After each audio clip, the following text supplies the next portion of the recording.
Ants and Abir Aju. I mean, it's going to take us a little while to go over these names for sure as they come through. There's a couple interesting ones here, but they've played together for Illin.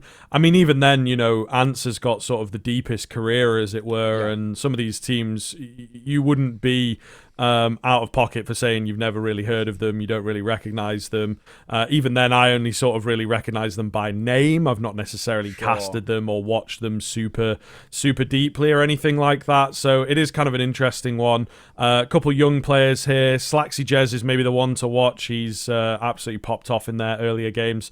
Frontalis as well, maybe joining him. So those are the two names that you want to keep an eye on. They played very, very well in their sort of open qualifier run. Whether they are able to do that here, whether they were just feeling good on the day, it's difficult to say, of course, until we get into things. But yeah, it sometimes can play into your advantage. As we know, the CIS region just absolutely prints out these mad fraggers. So, there is certainly a chance here that we could be looking at another name to join the likes of Kayasuke and Donk before him and Munisi before him, etc. You never really know. But Gamer Legion are a completely different level of team and actually tend to perform quite well in these types of games as well. As we're seeing Falcons in this qualifier, you mentioned Heroic as well, who are also in this qualifier but have not played quite yet.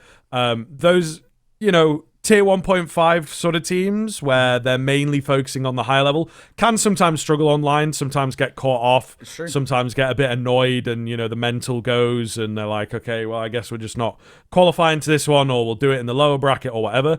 Gamer Legion, I think, are much, much, much more comfortable. You have ZTR, PR, Towson, these are